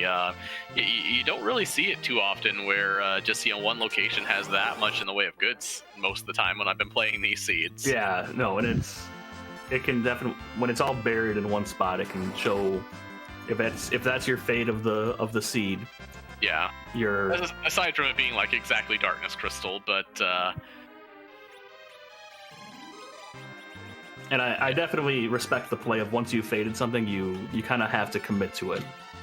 Going back is tough to justify sometimes. Yeah, it absolutely is. It's one of those things, and yeah, it's one of the things I definitely learned when I started this whole thing. There is, yeah. Sometimes it's the one thing where you just, when you get into it, you just need to, if you're gonna fade something and you're gonna follow your chains there, you do need to commit to it, and for good or ill. Honestly, it's one of those things where. Yeah, you're taught, like, if you start a chain and, abort it halfway, then your opponent, if they, started on one and, went to the, and didn't fade, they're going to beat you 9.5 times out of 10 kind of thing. So, yeah, if you're going to do your objectives and do your objectives. And Nitzy has seen all 4 and is deciding that the top of the tower is not part of what he wants here. And let's see where he goes after this here. And this Probably the Baron key. Oh, the Baron key. Oh, and D-Mist. Oh, D-Mist. Yeah, I forgot about D-Mist. Yeah, this is a freebie, so you can't really fault him for this here. One of those things you kind of wish you checked as you got up there. Yeah, I totally forgot about that Baron key out of the pan there. Nitzy giving us the full tour here.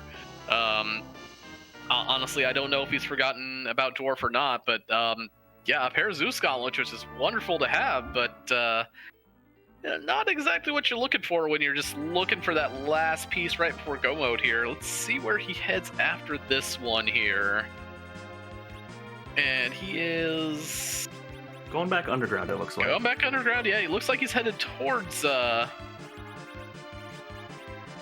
is looking through his key items here, and bringing a Moonveil up, that is that's telling me he has what he needs to deal with that Mylon, and is headed there now. That, to be fair, that is exactly what he needs for that Mylon there.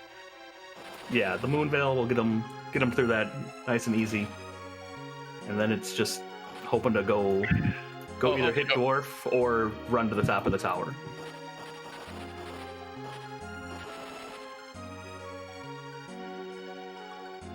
Because outside of that, it's Sylph Traps, and the lunar stuff.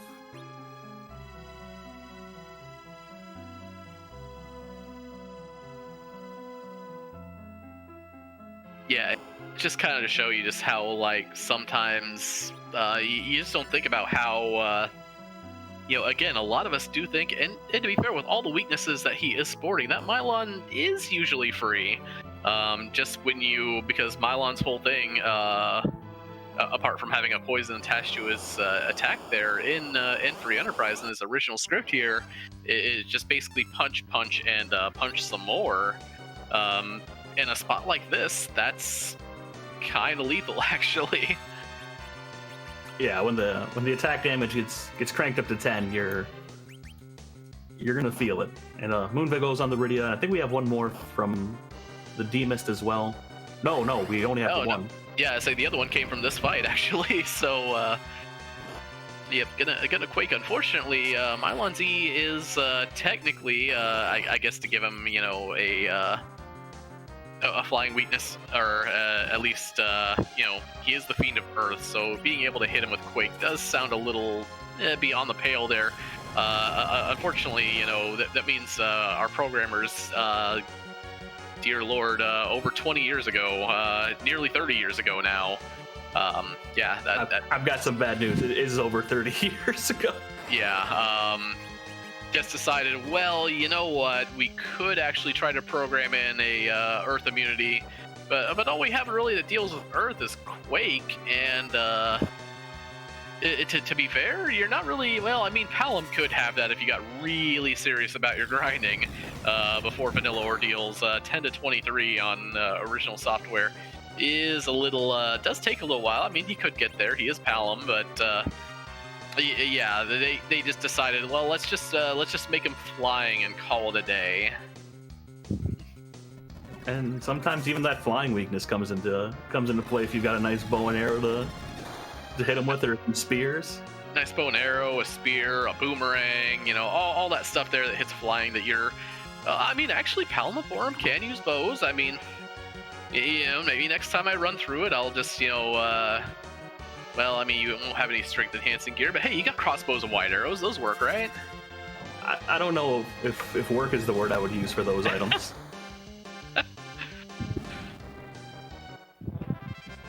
I think the only time I've used a crossbow is to back row someone to then immediately take it off. Yep. Anyway, Nitzy does get vengeance here. Uses that Moonveil to drop this Mylon. Now has 5 objectives down. Has the... Oh no, I guess it was off the CPU. So yeah, Nitzy would have had 2 Moonveils. Don't know if he spent one on the... Well, no, it was from the Pink Tail. That's right. Oh yeah, the Pink Tail. That's it. So that seed bleed does happen even if you're not playing these seeds here. As Nitsi gets back in the airship, and let's see where he's going, and he's stopping at Dwarf, and he's gonna get the good. No, he's leaving Dwarf. Wants to heal first. Oh, wants to heal first. Okay, gonna use the heal pot. That's fine. And it is gonna get the good bad news about all the goods being at Dwarf Castle.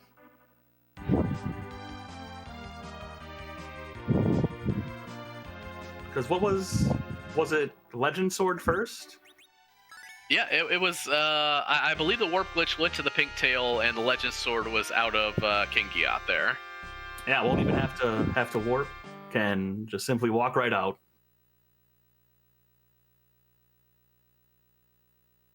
And can pull up a fiery hammer for the win.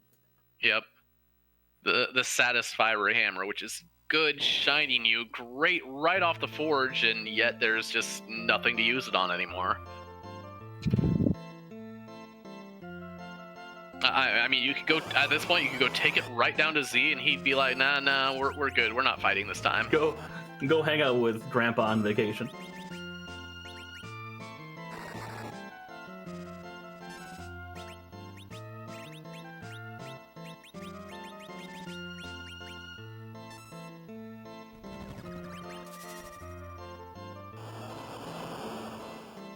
Firing some spells, some punches from Yang at the Rubicon. It threw nice and easy. Yep. 8,000 hit points here. Not much really to sneeze at, especially when Leviathan does 5,500 of it, and the Power Punch does another 2,400. Almost got there with just those two, but down goes Ruby. If I recall, I have no idea. Yeah, well, right, it was Dark Elf. He'll take 2 hits. That's right. Because no matter how hard you hit him the first time, he's going to change, and you're going to like it. And gets the bad news of there was an edge here this entire time, and really Nitsi is the third runner there. And actually, think about it. Did Bangagong take that edge? I don't believe so. I think Bangagong had been set up already by the time, because he had gone through the hook route and all that, had all his experience. I think just stuck with the Yang for it. Yeah. I mean, to be fair, Yang got up to about 3,000 hit points here. Bangagong took the edge by default. Oh, yeah, I guess that was his 5th. Oh, yeah, that's right. Because neither the Courier or Bangagong went up Zot to get Yang. That's right, yep. Nitsi and Flossie were the only ones who went up Zot, and by that whole thing, Ordeals as well. Yeah, it was definitely a tale of two paths here. And Ordeals and Zod. Now, I cannot fault either one of those plays, especially given what we had. They just didn't pay out because they didn't pay out this time. Exactly.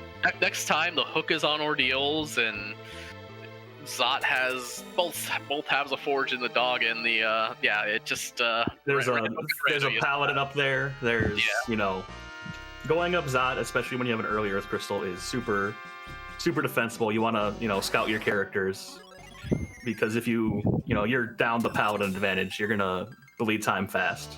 Yep, Nitsi taking the warp to find the pink tail. The question is he gonna immediately exit and not get the news of he is gonna walk it out here, so it is gonna get the news of the other half objective also sitting in Dwarf. And there's the Legend Sword, and if I was playing SMZ3R right now, I would be laying a power bomb at Giat's throne. He would know in the future not to keep the goods to himself. Put them somewhere else. But anyway, Nitsi going to do the Forge, gonna finish this up here in just a little bit, but yeah, that's it doesn't really feel good sometimes when you notice that it was there here. Here comes the Adamant Turn-In. He says, hey, I can do something with this. You want to wait till the end of the seed to grab it? And he's like, well, we're already there. And, yeah. Checking the Forge shop for good measure. Buying all the ribbons. I like the ribbon buying. I want all the cute hats you have. I'm going to equip all of them. Gotta make sure everyone looks pretty at the end. Oh, yeah. And now that I think about it, Forge Shop having a ribbon puts it at like an 8 out of 10. That's one of the best Forge Shops you can find. Given that we hadn't seen Golbez yet, honestly, it was the whole thing where, hey, we could have actually went into the Golbez fight and had 5 characters immune to the Shadow Dragon's stuff there. But anyway, that is objective 6, and Nitzy has finished here. Gets the Fiery Hammer, says, well, this would have been nice about an hour ago. And there you are. Get your GGs out for Nitzy. And he is joining us here in the race room. GG, Nitzy. Dwarf Castle, had everything. Dwarf Castle's important. Tell your friends, update your Facebook and other social media type things. Yeah, you did give us, it was kind of a tale of two seeds. As two of you, in terms of Nakuri and Bengagong, faded ordeals, faded Zot, and kind of got paid for it, as Super Tele was just not needed, and that Yang was decent, but there was just really nothing up that tower, and that's kind of what ended up being a big part of it. Again, the other big part of it is just so much value.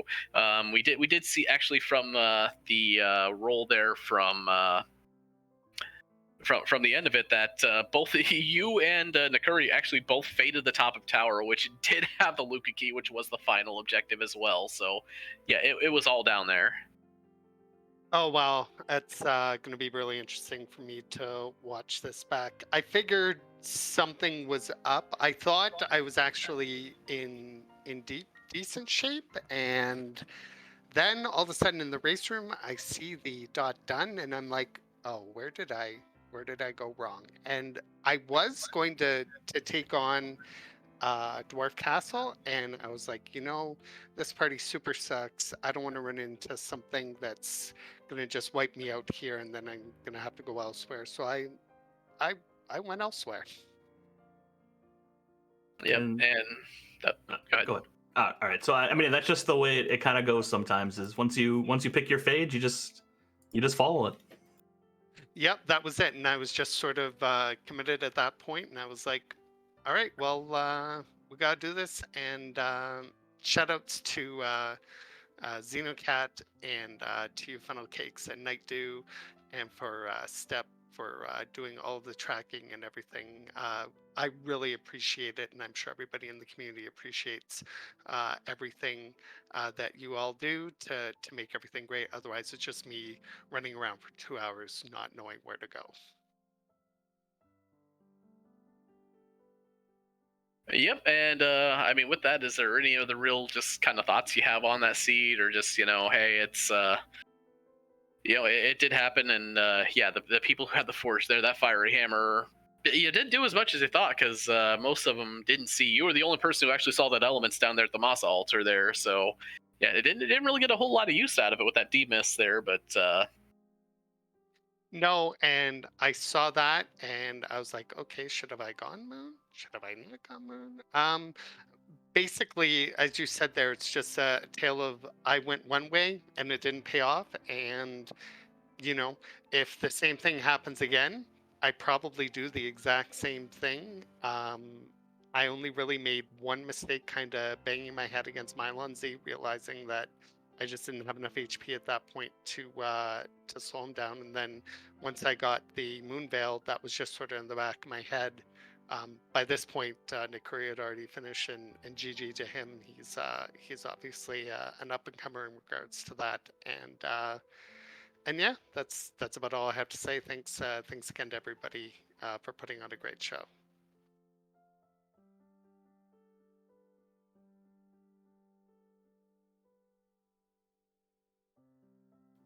well, thank you again, Nissy there, and really that's how we close out week 2 of the Eblan Elixir League here, the Potion Party Seeds there. That was actually our final match of the week here. So we'll have a day off tomorrow there, and then the matches will start coming out again Tuesday when everybody starts scheduling again here early this week here.